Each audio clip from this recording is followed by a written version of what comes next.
because silence is how I ended up standing in my mother-in-law's dining room, surrounded by crystal glasses, catered food, and people who loved appearances more than truth, while she looked me dead in the face and said, with that little smile she always used when she wanted to wound me politely, "You're only with him for the money." And for a second, nobody moved. Not my husband, not his father, not his sister. Nobody.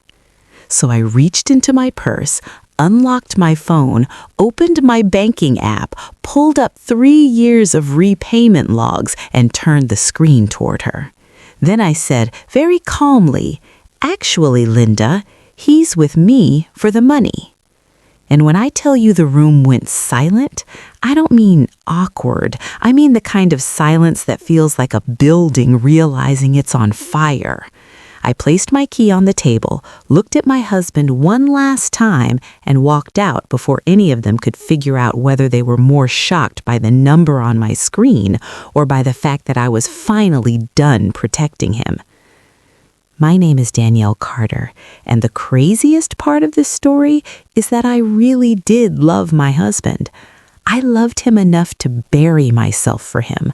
I loved him enough to carry a secret that should have never been mine, and I loved him long after he stopped deserving it. So if you're wondering how a woman gets accused of being a gold digger while secretly paying off over $200,000 of her husband's debt completely alone, sit with me for a minute. Because this didn't start with that dinner. It started the way a lot of bad marriages start, with charm, with excuses, with little humiliations you tell yourself not to take personally, and with a man who was very, very good at letting me bleed quietly while he kept his image clean. I met Ethan Mercer in Charlotte, North Carolina on a rainy Thursday afternoon when I had no intention of talking to anybody. I was 32, a CPA, overworked, under-rested, and stopping into a coffee shop after a 12-hour day because I still had a stack of client files waiting for me at home. I wasn't dressed cute. I wasn't trying to be seen. My hair was in a loose bun, my glasses were sliding down my nose, and I remember being annoyed because the barista had spelled my name Danielle on the cup. Ethan laughed when he saw it. Not in a mean way, in a warm way. He looked over from the pickup counter and said, "That's not a spelling, that's an act of aggression." I laughed harder than I meant to. He was tall, easy to talk to, the kind of man who made eye contact like he was actually listening instead of just waiting for his turn to impress you. He had this relaxed, expensive look about him, too. Tailored coat, clean watch, nice shoes, but he didn't carry himself like a guy trying to flex. He carried himself like a guy who had never had to. We ended up sharing a table because the place was crowded. One coffee turned into two turned into him walking me to my car under his umbrella, and by the end of the week I had dinner plans with a man who made me laugh hard I forgot to be careful. That should have been my first warning, because I am careful. I've always been careful. I grew up in a house where money was discussed in whispers and stress was measured by which utility bill got paid first. My father drove a city bus for 27 years. My mother worked nights as a nurse's aide until her knees gave out. I learned early that stability was love in action. You paid what you owed, you kept your word, you didn't build a life on fantasy and vibes. So I built mine brick by brick. Scholarships, community college, transfer, CPA exam, entry-level tax work, long nights, promotions, a condo I bought by myself at 29, the kind of life nobody handed me and nobody could take credit for. Ethan came from the opposite world. Not billionaire money, not private jet money, but the kind of family that had a name in town and liked hearing it said out loud. His father, Robert Mercer, had made a fortune in commercial real estate. His mother, Linda Mercer, was one of those women who called herself old-fashioned whenever she wanted to be cruel without consequences. His younger sister, Chloe, had perfected the family gift of smiling while insulting you. Their money wasn't just money, it was identity, it was religion, and from the second I met them, I understood that I had been categorized, not as Danielle, not as Ethan's girlfriend, as a possibility to be evaluated. I met them 3 weeks after Ethan and I started dating on Sunday dinner in their house on Lake Norman. Ethan warned me on the drive over. He said, "My mom can be a little intense," he said. I remember laughing and saying, "Intense how?" He drummed his fingers on the steering wheel and said, "Just don't take anything personally." That should have been my second warning, because whenever somebody tells you not to take something personally, what they really mean is, someone is about to cross a line and I'm already asking you to make their behavior easier for me. Linda opened the front door, looked me up and down in one smooth sweep, and said, "You're prettier than I expected." That was the first thing she ever said to me. Not hello, not nice to meet you, just that. And if you've ever dealt with a woman like Linda, then you know exactly what that sentence means.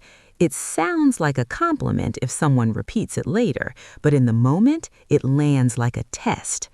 I smiled anyway. Over dinner, Robert asked what my parents did before asking what I did. Chloe wanted to know if my condo was actually in the city or just near it. Linda asked if tax accounting got terribly busy around spring, the way someone might ask whether dog grooming was difficult during shedding season. Ethan squeezed my knee under the table like that was supposed to make it better. Later that night, when I told him his mother didn't seem to like me, he kissed my forehead and said, "She's protective. She'll come around."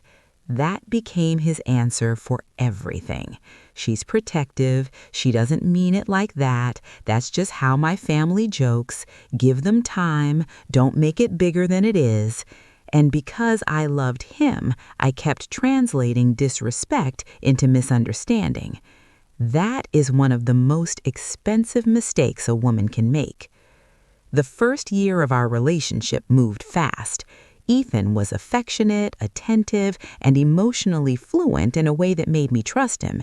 He brought me soup when I was sick. He remembered the names of my clients' dogs. He sent flowers to my office for no reason.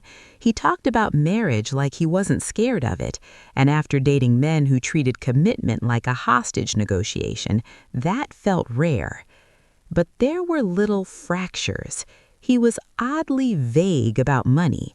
Not cheap, not broke-looking, just slippery. He'd pick up dinner at places that were way too expensive, then get weirdly tense if I suggested a weekend trip. He leased a luxury SUV, wore tailored shirts, and insisted on paying for visible things. But when bills came up, grown-up bills, the energy shifted. He'd say things like, "I've got some stuff tied up right now," or "Cash flow's weird this month," then brush it off with a joke. I noticed it, I just didn't chase it. At the time, I thought privacy and dishonesty were two different things. They're not in marriage. When he proposed, it was at a rooftop restaurant overlooking the skyline. Candles, violin, photographer hiding behind fake plants, the whole thing. It was beautiful. It was dramatic. It was very Ethan. And when he got down on one knee, I said yes before I fully exhaled. I meant it. I really did. But 2 weeks later, Linda invited me to lunch, just us girls, and I found out exactly how she saw me. She chose a place where the salads were $28 and nobody smiled. She ordered sparkling water and never touched it. Then, halfway through the meal, she placed her napkin in her lap, gave me a measured look, and said, "I'm sure you understand why families like ours believe in protection." I knew what was coming, but I made her say it. "Protection from what?" I asked. She smiled. "Oh, not from anything specific, Danielle, just misunderstandings, expectations. Women sometimes confuse marriage with upward mobility." There it was, not even subtle. I set my fork down and said, "Are you asking if I'd sign a prenup?" She tilted her head. "Would that offend you?" "No," I said. "Being judged would." The interesting thing about people like Linda is that they never expect you to answer cleanly. They survive on your discomfort. They count on you swallowing the insult so they can keep pretending they were only being practical. She left lunch thinking she'd rattled me. What she didn't know was this: I had no issue with a prenup. None. If a man has assets he built before me, protect them. Fine, that's rational. What bothered me was the assumption underneath it that I was a threat before I was family, that I had to prove purity while her son was treated like a prize. When I told Ethan about the lunch, he got upset for about 90 seconds. Then he sighed, rubbed the back of his neck, and said, "You know how she is." There's that sentence again. You know how she is. And apparently I was expected to learn how everybody was. His mother was rude, his father was arrogant, his sister was passive-aggressive, and Ethan was conflict avoidant to the point of cowardice. But I still married him. That's the part I had to forgive myself for later, because I didn't marry a monster. I married a man I thought had weak boundaries, not weak character. It took me a while to understand they are often the same thing. The wedding was beautiful. Of course it was. Mercer weddings are apparently community theater productions sponsored by Generational Ego. There were white roses everywhere, a string quartet, custom cocktails, and at least 3 speeches that somehow managed to celebrate Ethan without saying anything real about him. I remember Chloe raising her champagne glass and saying, "We're just so happy Ethan found someone who appreciates the life he can provide." People laughed. I laughed too, but something in my chest tightened. That sentence sat with me like a pebble in a shoe, because by that point I had already paid for half the honeymoon and most of our furniture. Ethan had insisted on the bigger apartment because it was more appropriate for entertaining clients. I had wanted to be conservative. He said not to worry. I can handle it, he told me. He could not. I found that out 4 months into our marriage. It was a Tuesday night. I remember because I was on the couch with my laptop reconciling numbers for a dental practice, and Ethan had just come out of the shower when his phone, face down on the kitchen island, started vibrating over and over again. One call, then another, then another. He glanced at it, froze, and grabbed it too fast. I looked up. "Everything okay?" "Yeah," he said. "Wrong number." And because I am a CPA, and also because I am not stupid, I knew immediately that was a lie. Wrong numbers don't call 4 times in 2 minutes. I didn't push then. I should have. But the truth came anyway. 3 days later, I was sorting the mail when I saw an envelope tucked between 2 glossy catalogs. No return logo, just a plain window envelope, the kind companies use when they don't want the contents noticed until they're too late. I almost tossed it onto the counter. Then I saw the red lettering through the window. Final notice. It was addressed to Ethan. I opened it, and my life split right down the middle. There wasn't one debt. There were many.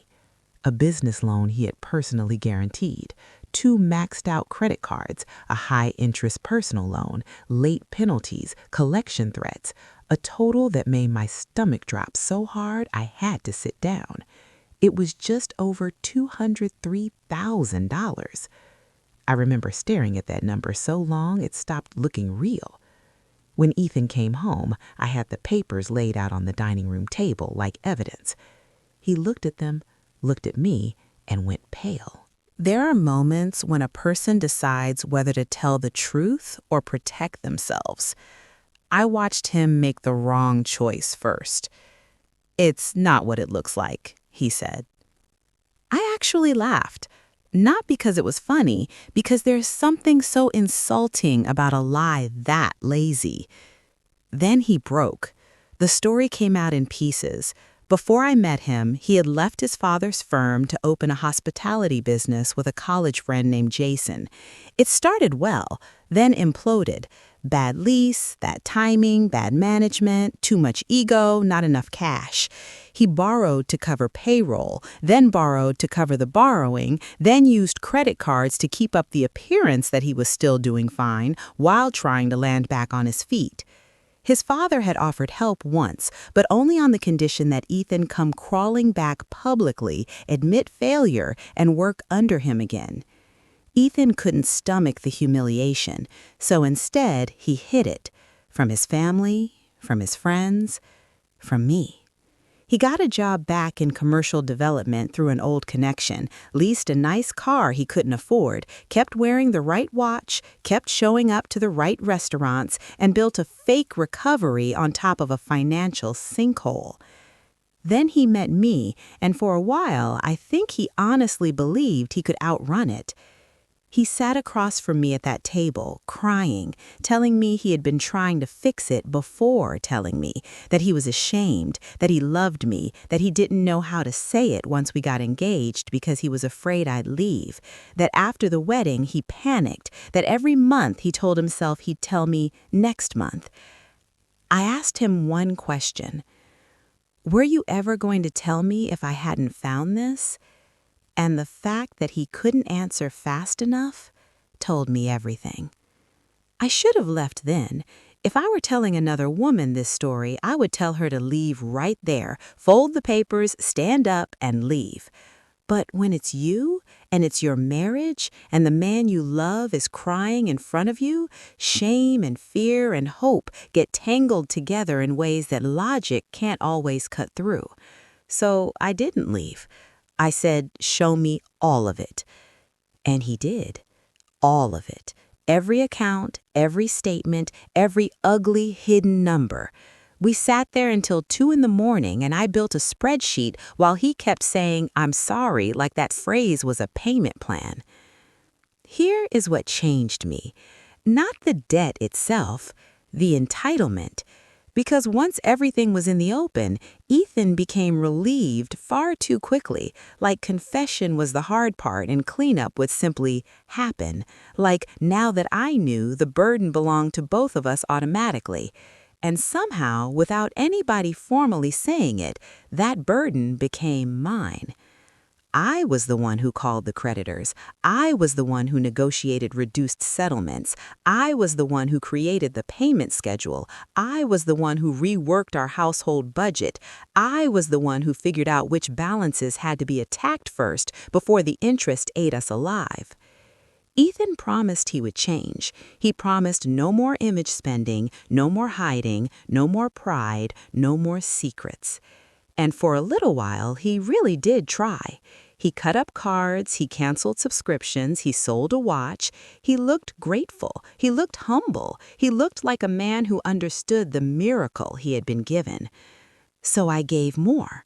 I emptied nearly all of my savings, I picked up additional consulting work, I sold the condo I had bought before marriage, and used a huge chunk of my equity to wipe out the most toxic loan. I paused vacations. I paused retirement contributions. I wore the same winter coat for 4 years. I said no to things I'd earned because I was trying to save a marriage I thought was still honest underneath the damage. And I did it all under one condition. I told Ethan, your family needs to know the truth if they ever come for me again. He grabbed my hands and said, please, not yet. If my dad finds out, he'll never let me live it down. My mom will use it against me forever. Just give me time. Once I'm back on solid ground, I'll tell them myself. That word time ruined me, because time was exactly what I gave him. 3 years of it. 3 years of protecting a man who kept thanking me in private and abandoning me in public. And that's the part nobody sees when they look at a marriage from the outside. They see holiday cards, anniversary dinners, beach photos, a smiling couple. They don't see the wife in sweatpants at midnight moving money between accounts while her husband sleeps fine because he knows somebody responsible is standing between him and consequences. They don't see the quiet rage of being called lucky while you are financing the illusion everybody else is applauding. Linda never stopped taking shots at me. If anything, marriage made her bolder. She would say things like, "You have wonderful taste now," whenever I wore something nice, as if good taste had entered my bloodstream through marriage. She asked me once in front of two of Ethan's cousins whether I had ever imagined I'd be part of a family like this. A family like what, exactly? Judgmental and over-leveraged emotionally?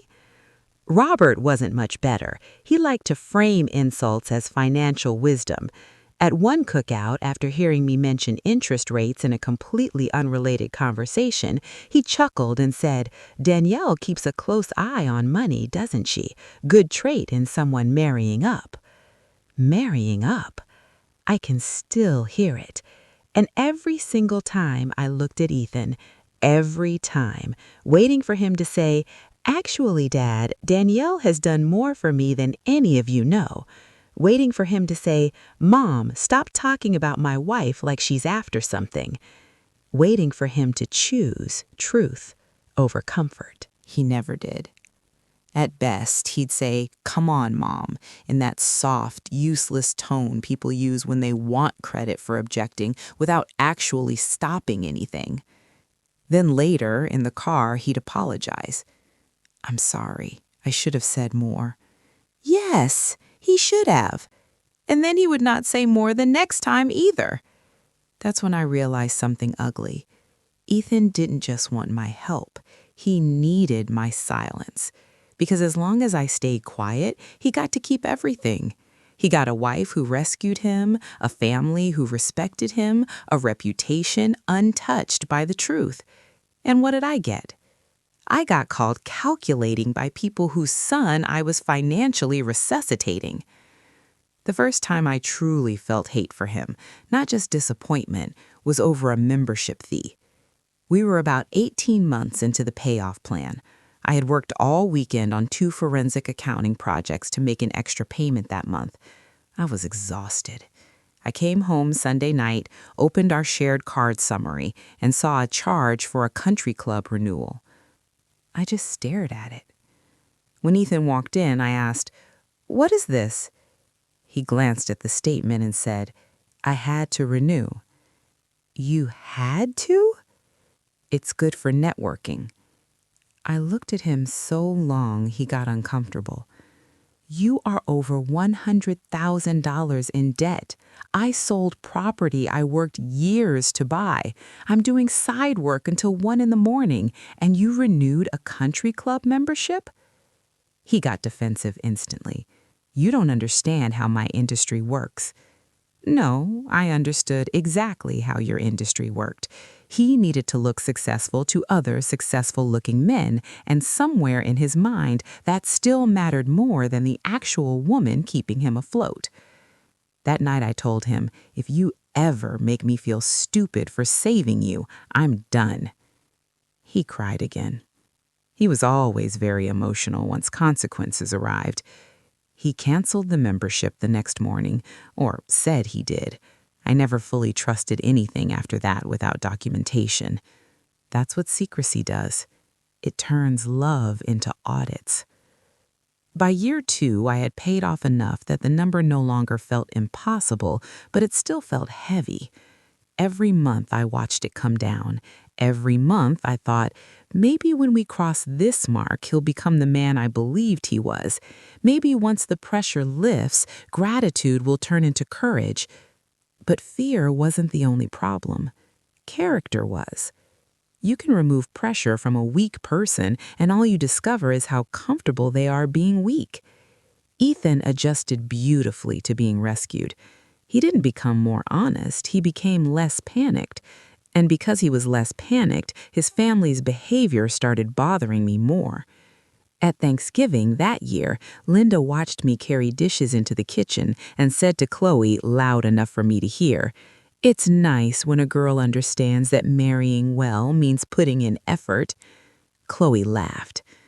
I set the dish down so carefully because I knew if I moved too fast, I'd throw it.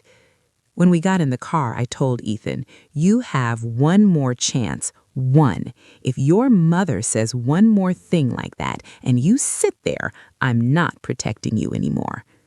He gripped the wheel and said, "Please don't do this."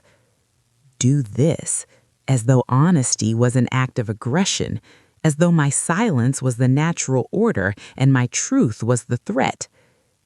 Year 3 is where something in me began to die, not dramatically, quietly, like a house losing heat 1 degree at a time.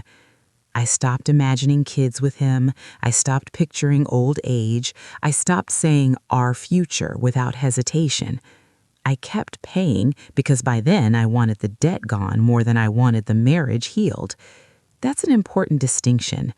I was no longer paying for us. I was paying to finish what I started, to get my name, my energy, and my life untangled from the mess he made. And then came the dinner, the one that ended it. Linda hosted what she called a small family celebration after Robert closed a major development deal. In Mercer language, that meant 12 people, catered steak, expensive wine, and everybody performing closeness for the sake of legacy. I almost didn't go, but Ethan asked me to. "Please," he said, "just one dinner. We've been doing better." We had not been doing better. We had been doing quieter.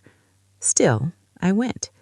I wore a black dress, small gold earrings, and the expression of a woman trying not to waste the final scraps of her patience. In my purse, almost by instinct, I had my phone, my charger, my wallet, and the apartment key. I didn't know yet that I was going to leave it. I just know now that some part of me had already packed emotionally. Dinner started fine, or Mercer fine, which means the insults took longer to arrive. Robert gave a toast about family legacy. Chloe talked too much about a friend's engagement ring.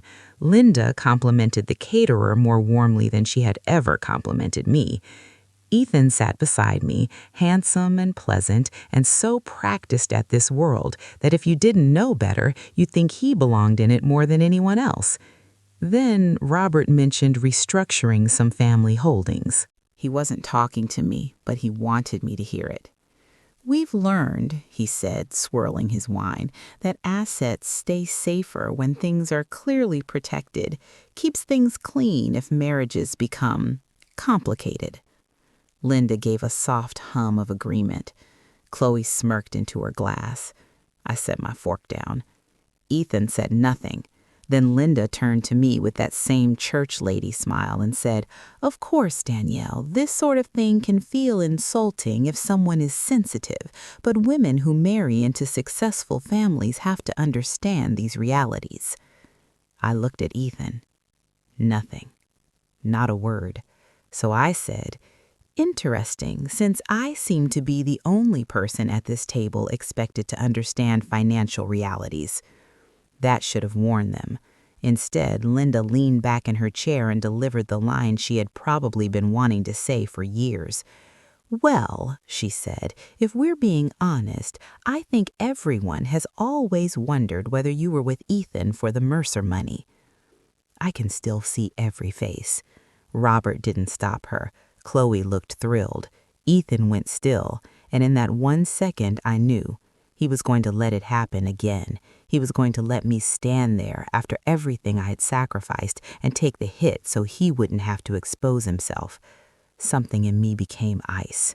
I reached into my purse, took out my phone, and opened my banking app. Linda gave a short laugh. "Oh, good. Are we comparing balances now?" I ignored her. My fingers were steady. That's the part people always find strange when I tell this story. They ask if I was shaking or crying or seeing red. No, I was calm. I had never been calmer because rage had already burned through me. What was left was clarity. I opened the folder I had built 2 years before, the one I kept because some deep wounded part of me knew I might need proof one day. screenshots, transfers, settlement confirmations, loan payoff notices, dates, amounts, notes. I turned the screen and set it in front of Linda. At first she looked annoyed, then confused, then pale. "This," I said, tapping the screen, "is a record of every payment I made toward Ethan's debt." Nobody spoke, so I kept going.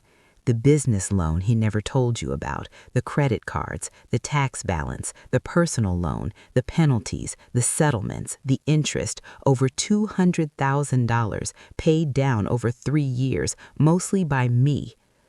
Robert's face changed first, not to shame, to disbelief, the kind men like him have when reality refuses to respect their hierarchy. Chloe whispered, "What?" Linda looked at Ethan, and finally, everybody in that room looked at the right person. Ethan opened his mouth, closed it, and said my name the way guilty men do when they need you to stop being honest because honesty is embarrassing. "Danielle." I held up a hand. "No, don't." Then I looked directly at Linda and said the line I think she'll hear in her sleep for the rest of her life. "Actually, he's with me for the money." You could feel the hit of it. I picked up my phone again and scrolled. "This transfer," I said, "that was the month I sold my condo equity to wipe out his highest interest balance. This one, that was after I worked 6 weekends straight. This one, bonus check. This one, tax return. This one, another consulting project. And this one," I tapped the latest entry. "This was this morning, final payment, which means by the time dessert came out, your son became debt-free." Linda looked like she might faint. Robert finally found his voice again. "Ethan, is this true?" And Ethan, my husband, the man I had defended in my own heart 1,000 times, had the audacity to look ashamed instead of accountable, as if a shame were enough, as if a shame paid me back, as if a shame undid the years of letting me be painted as a parasite while I was functioning as life support. He said very quietly, "I was going to tell you." No, he wasn't. He had 3 years. He had birthdays, holidays, cookouts, anniversaries, Sunday dinners, boat days, Christmas mornings, and every single little cruel comment his mother ever made. He was never going to tell them, because telling them would cost him admiration. Letting me absorb it cost him nothing. I stood up. My chair scraped the floor so sharply everybody flinched. Then I reached into my purse, took out the apartment key, and placed it on the table beside Linda's untouched wine glass. Not thrown, not dramatic, just final. Ethan stood up too. "Danielle, please." I looked at him for what I knew would be the last time as his wife and said, "Do not ask me to protect me now." He took a step toward me. "Can we talk privately?" "We've had private. Private is where you kept me." That landed. Good. Then I looked at the whole table. "At least now you can all stop worrying about me taking Mercer money. There wasn't any left after I cleaned up your son's mess." And I walked out. Nobody stopped me. That's what tells you everything, by the way. When truth enters a room and the loudest people suddenly have nothing to say. I got into my car, shut the door, and just sat there. No music, no tears, no shaking, just silence. I think I'd cried all the way through that marriage already. There was nothing left for the exit. About 2 minutes later, Ethan came running out the front door. Of course he did. Men like that always react hardest once the audience is seen. He knocked on the window. I didn't roll it down. He motioned for me to open the door. I stared straight ahead until he stepped back. Then I started the engine. He moved in front of the car. For one insane second, I thought, don't make me add vehicular symbolism to this evening. I cracked the window. "Move." "Please," he said. "Please don't do this." There it was again, as if this had happened to him. I looked at him and said, "I did my part. For 3 years. Move." He asked where I was going. I said, somewhere I'm not financing a lie. Then I drove away. I stayed in a hotel that night, not because I didn't have anywhere else to go, because I wanted one clean night between the woman I had been and the woman I was becoming. My phone exploded. Calls from Ethan, texts from Ethan, then Linda, then Chloe, then even Robert. I didn't answer any of them. Around midnight, Ethan sent the message that ended any tiny remaining softness I had for him. He wrote, "You didn't have to humiliate me like that in front of them." I read that 3 times. Not, "I'm sorry," not, "Thank you," not, "I can't believe what I put you through," just, "You humiliated me." And that's when I understood the full shape of my marriage. He wasn't devastated that I had suffered. He was devastated that I had stopped suffering quietly. The next morning, I met with an attorney. Not because I'm ruthless, because I had finally learned that mercy without boundaries is just self-destruction with prettier branding. The divorce itself took less time than I expected, probably because once the truth was out, there wasn't much image left to save. Robert apparently tore Ethan apart behind closed doors. Linda, from what I heard, spent a week alternating between calling me cruel and calling me ungrateful, which is fascinating considering she had never once thanked me for saving her son from financial ruin. Chloe tried texting me a month later. She wrote, "I still think airing private marriage issues publicly was tacky, but I understand you were hurt." I laughed so hard I almost dropped my phone. Tacky. That family really would rather die than call something what it is. I never responded. Ethan tried longer than I expected. Flowers, emails, voicemails, an apology letter that said all the right things too late. He claimed he had loved me. I think he did, in the way some drowning people love the person keeping them above water, desperately, sincerely, selfishly. But love that depends on your silence is not love that can sustain a life. It's dependence dressed up in intimacy. People sometimes ask me whether I regret paying the debt. That's a harder question than you'd think. Financially, obviously, I could have done so much with that money, that energy, those years. But emotionally, the answer is more complicated. I don't regret being generous. I regret being generous to a man who mistook it for permission. I regret teaching someone that my loyalty had no floor. I regret every time I swallowed humiliation because I thought patience would one day be rewarded with honesty. Silence accumulates interest too. Nobody tells women that. You think you're keeping the peace. You think you're being mature. You think you're giving someone room to do better. Meanwhile, resentment compounds, respect erodes, and one day you wake up and realize you've become the storage unit for somebody else's shame. That was me, until it wasn't. My divorce was finalized 8 months later. I moved into a smaller place with big windows and no ghosts. I rebuilt my savings slowly. I took one less client and started sleeping through the night again. I bought myself decent sheets. I took a trip to Seattle because I felt like seeing water without hearing Mercer opinions in the background. I started laughing more. Real laughing, the kind that doesn't need recovery time. And the strangest part? Once I was out, I stopped feeling broke. Even before my accounts fully recovered, I stopped feeling poor. Because poverty isn't just numbers. Sometimes poverty is living with someone who drains your peace, your truth, your labor, and your self-respect while calling it partnership. I had been carrying a debt far bigger than the financial one. I had been carrying a man. And the minute I put him down, I got my life back. A year after that dinner, I was cleaning out an old email folder when I found the screenshot of the final payment again, the one I had shown Linda. I stared at it for a long time. Then I smiled. Not because I was proud of paying it, because I was proud of the moment I stopped. That dinner will probably always live in their family history as the night I embarrassed Ethan. In mine, it lives as the night I finally told the truth out loud in a room that had fed on my silence. And if I could go back and talk to the version of me sitting at that dining table with all those statements spread out, listening to the man she loved promise he'd make it right, I would sit beside her and say this: "You are not cruel for refusing to be used. You are not disloyal for telling the truth. You are not a gold digger because someone wealthier than you needs you to look guilty. And if a man lets you carry his secret while his family insults your character, that is not your husband. That is your dependent."